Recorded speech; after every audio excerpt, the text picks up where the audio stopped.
8 weeks ago, this accident killed Jai Burks and Anwen Busby. Both had been educated at Penglais School in Aberystwyth.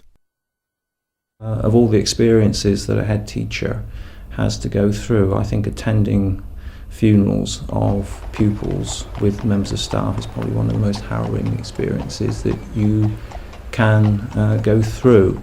You never forget it. You never forget it. But has this latest fatal accident made teenagers from the school think about the perils of driving?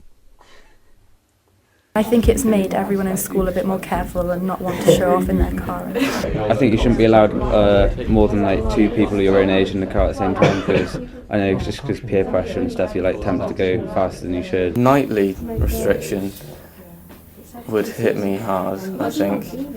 I mean, I can understand it, but I think the individual should have a test. I was driving on a straight, and this man just walked straight out of a butcher's, straight out in front of my car, and it was not a lot at all of room, and my driving instructor luckily braked because I didn't see him.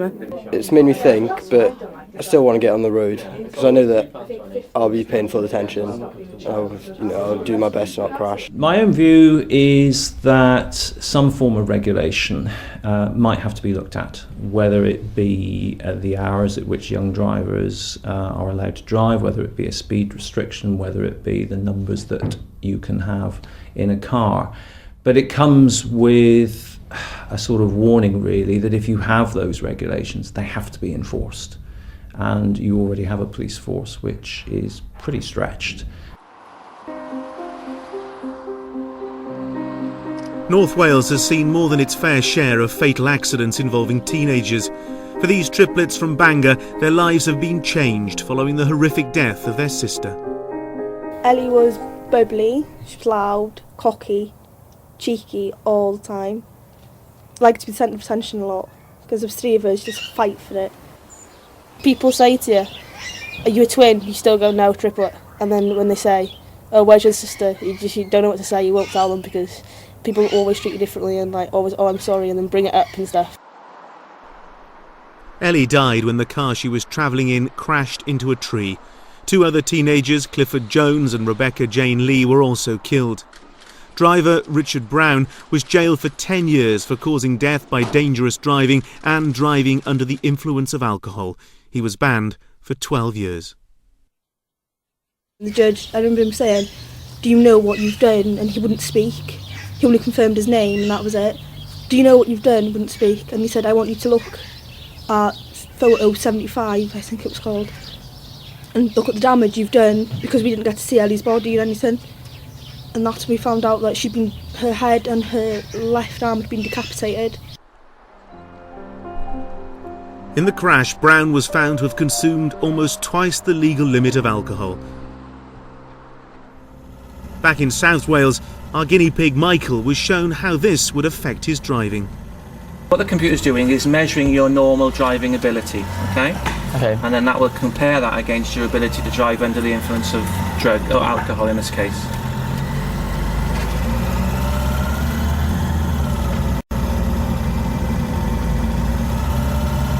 Makes me a bit sick going over that hill, doesn't it?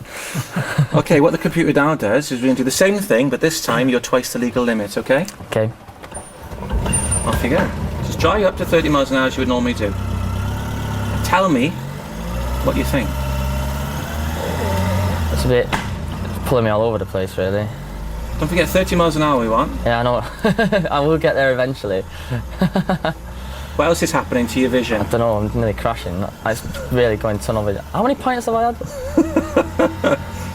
So you can see the important side of what the message you're trying to get across is how it's affecting your ability to perform. Yeah. Your core psychomotor skill, which is driving. Yeah. That is I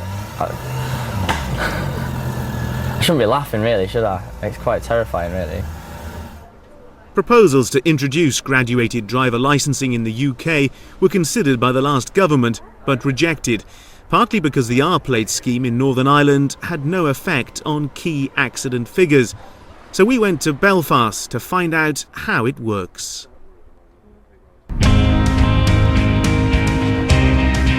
Young drivers who pass their test in Northern Ireland are restricted to 45 miles an hour for the first year. My name is James. I'm 18 years old. I started to learn to drive when I was 17 and I passed my test when I was 17. I really just wanted to drive because all my friends started to drive and they had their own independence. Hi, I'm Connor, I'm 18 and I started learning as soon as I turned 17 in August, and I had 13 lessons until I passed my test. As soon as I passed my test I felt that I could, was safe and knew what I was doing on the road. When you pass the driving test in a motor vehicle, you're restricted for a year at 45 miles per hour. Now, what that means is the likes of a motorway or dual carriageway or anywhere where you have a national speed limit sign, that a restricted driver who has passed their test, they are restricted to 45 miles an hour. Most newly qualified drivers that I have spoken to after the first month, do not really adhere to the speed limit. The R plates, I don't really agree with them. Just because, Republic of Ireland, Wales, Scotland and England, they don't deal with the R plates, and I feel like on the motorway having to go in the slow lane 45 mile an hour can be quite dangerous. When you're a young driver on your R plate, you think you're invincible. You think nothing's ever going to happen to you, but you see it in the news every week that another teenager's died in a fatal car crash. So for me, I think it was useful because it did keep me within the limits.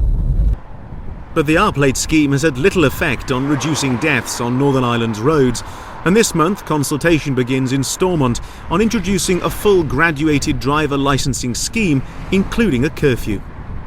I don't think it's fair, if you're qualified to drive, then you should be allowed to drive when you want. I feel restricted enough already in terms of speed. I don't think it matters what hour of the day you're out on the road. It's just as long as you know you're safe and what you're doing, it shouldn't really matter.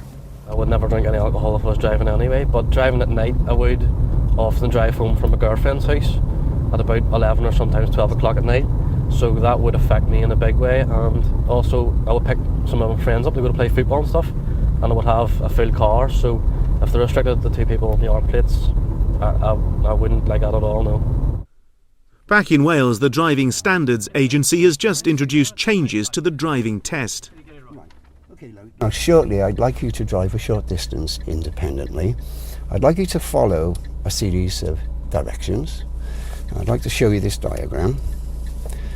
Now, at the traffic lights, I want you to turn right.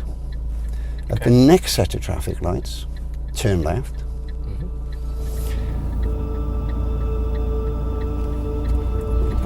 Candidates have to prove they can drive safely without continuously being directed.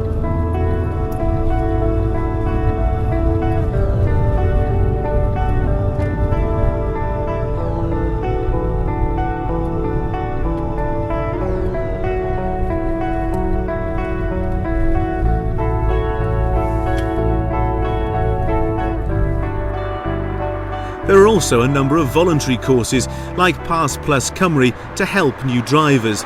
But many believe the tragic death toll among teenagers on our roads can only be reduced by legislation, not education. Many people have a considerable enthusiasm for education and training as a way of reducing public health problems. And education and training often appears as a magic bullet, except for one very inconvenient fact.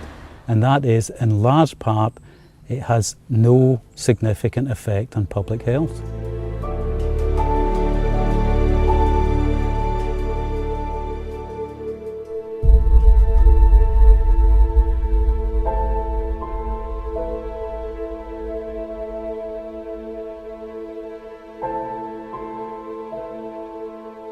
The sad fact is, I don't see enough motivation within our politicians, and that means, sadly, that many people will have to die before we tackle this problem.